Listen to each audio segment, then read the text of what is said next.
વડોદરામાં કમ્પ્યુટર ક્લાસમાંથી છૂટીને ઘરે જતી યુવતી પર હુમલો. શહેરના વાઘોડિયા રોડ પર ફાયર સ્ટેશન નજીકની ઘટના.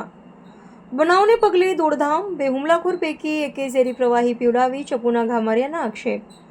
યુવકો મોઢે રૂમાલ બાંધીને આવ્યા હતા અને યુવતીને રોકી હુમલો કરી ઝેરી પ્રવાહી પીવડાવી દીધું હતું અને એવો આક્ષેપ પહોંચતા ખળભળાટ મચી ગયો છે. બે યુવકોએ યુવતીને રોકીને જબરદસ્તીથી ઝેરી પ્રવાહી પીવડાવી હોવાની વાત. યુવતી અક્ષા અસલમભાઈ બોડીવાળા સાથે બની ઘટના. યુવતીને સારવાર અર્થે સાજી હોસ્પિટલમાં ખસેડવામાં આવી છે. યુવતીની સુરક્ષાને લઈને સ્થાનિકોએ ઉઠાવ્યા સવાલો. हाँ बेटा कौन था? બે છોકરા હતા, બ્લેક કલરનો. એકની આંખ કાળી હતી. બસ પછી નહીં ખબર. પછી મેં બૂમા બૂમના ભાત જંદોડ કરી ને તો એ લોકો ભાગી ગયા આમ પાછળના રસ્તે.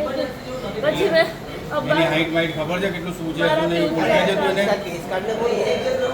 एक मिनट एरिया એડ્રેસ કયા આગળ સનરાઈઝ સ્કૂલની પેટ્રોલ બમખાના પાસે વાઘોડિયા. તઈ પાછળ આવી ખંભા બે ઉભેલા હતા. તઈ હું ઉભેલી હતી. ફોન કરું અમારે કાં તો રિક્ષા રોકાવતી હતી. હા. તો આયા એકદમ પાછળ. પછી? અને ખીચીને લઈ ગયા અંદર. હા, થોડું અંદર લઈ ગયા. તું એ બૂમા બૂમ ના કરી? ઘરે કોઈ નહીં બોરે આવ્યું. ભાઈ શાંતિ રાખ જરા. હે કોઈ નહીં આવ્યું. કોઈ નહીં આવું ત્યાં આગળ. પછી મેં એકદમ બૂમાબૂમ કરી. પછી ફોન લગાવ્યો અબ્બાને તો એકદમ ભાગી ગયા. હા મારી છોકરીને દિશા ક્લાસમાં છે ને, કોમ્પ્યુટર ક્લાસમાં કોર્સ કરે છે. મહિનો થયો, મહિનો પણ નથી થયો ને કંઈથી કે ક્લાસમાંથી છૂટે જ 11 સવા 11ની આસપાસ કે આવતી હતી તો તે સામે રોડ ક્રોસ કરી રિક્ષા સ્ટેન્ડ પાસે ઊભી હતી. તો ત્યાં કંઈ કોઈ છોકરાઓ એને જબરદસ્તી મોં બીચીને એને દબ આપીને એક છરી કરાય મારી છે. કોઈ કાળા કપડાં પહેરેલા કોઈ છોકરાઓ હતા ને મોં પર રૂમાલ બાંધેલો હતો ને એકની આંખની જરા કાળી હતી જરા છોકરાની. कमिश्नर साहब से गुजारिश है और हमारी जितनी भी ऑर्डर का हमारा जिम्मेदारी है, बच्चियों के लिए बड़ी सेफ्टी का मसला हो रहा है. तो जल्द से जल्द इन लोगों को पकड़ा जाए. बच्चियाँ कहाँ जाएगी, कैसे जाएगी, इतना डर बच्चों में बैठ जाता है. आगे भी दवा भी मिला के और उसको पेट में छुरी मारती है. बच्ची को भी एस में दाखिल किया है. तो हमारा प्रशासन से बहुत रिक्वेस्ट है कि जल्द से जल्द इन लड़कों को पकड़ा जाए और बच्चियों में से जो खौफ बढ़ते जा रहा है वो बच्चों के खौफ को कम करें. हमें उम्मीद है कि जल्द से जल्द इनको पकड़ा जाएगा और बाहर लोगों के सामने लाया जाएगा. हमारे वकील साहब भी 2 जुमले कहेंगे, क्या सेक्शन लगता है क्या है वो बता देंगे. देखिए, आज जो हुआ है पानीगेट पुलिस स्टेशन के हाथ के विस्तार में बहुत ब्रूटली हुआ है और ये सेक्शन अटेम्प्ट टू मर्डर वाली है और दवाई पिलाना मतलब बहुत बड़ी बात हो गई. आज के दिन दहाड़ में अगर ये लड़की सेफ नहीं है तो लड़की कहाँ जाएगी?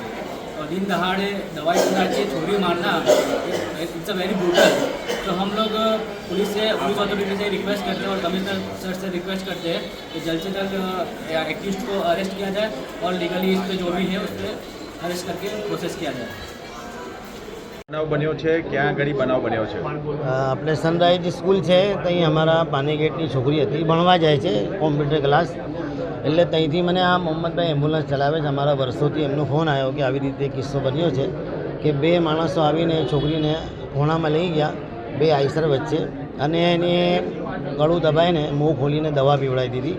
પછી એની ઉપર કંઈ જબરદસ્તી કરવા ગયા પણ એ છોકરીએ હાથ પગ મારીને બચાવ કર્યો તો એ લોકોએ પેટમાં છરી મારી દીધી અને છરી મારીને જતા રહ્યા. મેં છોકરીને પૂછ્યું પણ તો એ કહે છે હું ઓળખતી નથી કોણ છે. પણ એટલું ધ્યાનમાં છે કે એક છોકરો આંખથી થોડો મતલબ આંખ એની કાણા જેવી હતી, એક છોકરો હતો ને બીજા છોકરાને હું ઓળખતી નથી. તો આવી રીતે આ છોકરી અમને એસએચજીમાં લાવી છે. એના મોંમાં ઝાગ આવી રહ્યા છે એટલે અમને એવું લાગતું હતું કે એની સિરિયસ તબિયત થઈ ગઈ છે. તો તાત્કાલિક અમારી એક માંગ છે કે આ અમારી છોકરીઓ, બધાની છોકરીઓ આપણી છોકરીઓ છે, એમની સેફટી થવી જોઈએ.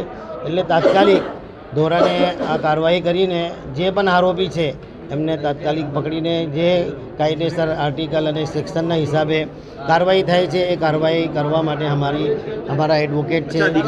દીકરી આ લોકોને ઓળખે છે ખરી? નથી ઓળખતી ને. કેવી રીતે ગઈ હતી? કોના કહેવાથી ગઈ હતી? છૂટ્યા પછી ઊભી કેમ રહી હોય છે દીકરી? એ તો રોજ જાય છે આવે છે, રિક્ષામાં બેસીને જાય છે આવે છે. રોકીને જબરજસ્તી પછી શું કર્યું? રોકીને એ લોકો લઈ ગયા સાઈડ પર ખૂણામાં. એ તો સીધી વાત છે કે રિક્ષામાં આવતી હતી છોકરી ટ્યુશનમાંથી છૂટે તો એટલે ઊભી હતી, રિક્ષા રોકાઈ નહીં, રિક્ષા જતી રહી, બીજી રિક્ષાની રાહ જોતી હતી. એટલામાં એ લોકો આવીને અચાનક એને અંદર લઈ ગયા અને આવી રીતે આ કાર્ય કર્યું છે. એ બહુ ખોટું કાર્ય છે અને શરમજનક છે. હું એવું કહું છું કેટલા વાગ્યાની ઘટના છે? 11:30 થી 11:30 સવારે. સવારે. અચ્છા, આપ પોલીસ પ્રશાસન માટે શું અપીલ કરશો? પોલીસ પ્રશાસનને અમે દર વખતે આવી રીતે અપીલ કરેલી જ છે, હમણાં પણ અપીલ કરીએ છીએ કે તાત્કાલિક ધોરણે જે છે કાર્યવાહી કરવામાં આવે ને આ વારે ઘડીએ આવા કિસ્સાઓ બને. હું આ કિસ્સામાં હમણાં આટલા વર્ષમાં ચોથી વખત મારે આવવાનું થયું છે. પહેલાં આપણું અટલાદરામાં થયું હતું, પછી નવાયાર્ડમાં થયું હતું. એવી રીતે અલગ અલગ કિસ્સાઓ બનતા રહે છે. એટલે આની ઉપર થોડી સખ્તી થવી જોઈએ ને અમારી દીકરીઓ સેફ રહે એવું કામ કરવું જોઈએ. એડવોકેટ મુફ્તી મોહમ્મદ ઇમરાન. મેં કહી દીધું એ બધી વાત તમને કહી દીધી. શું નામ આપનું? એડવોકેટ મુફ્તી મોહમ્મદ ઇમરાન ઢેરીવાલા. અમારી છોકરી 19 વર્ષની છે, 1 મહિનાથી ક્લાસ જાય છે. એ કોમ્પ્યુટર ક્લાસ છે. ઉમા 4 રસ્તા ત્યાંથી આવતી હતી, રિક્ષા કરાવતી હતી તો 2 જણ છોકરા આવ્યા, રૂમાલ બાંધેલો મોપરથો ને એક છોકરાની આંખ કાણી હતી. એને જબરજસ્તી દવા પીરાઈને એને છુરીનો ઘા માર્યો છે પેટમાં. દીકરી જે છે છોકરાઓ ઓળખતી હતી? નહીં, રૂમાલ બાંધેલો છે એના મોપે. ક્લાસમાં નહીં, કોઈ નથી. નહીં, ત્યાં રિક્ષા કરાવતી હતી.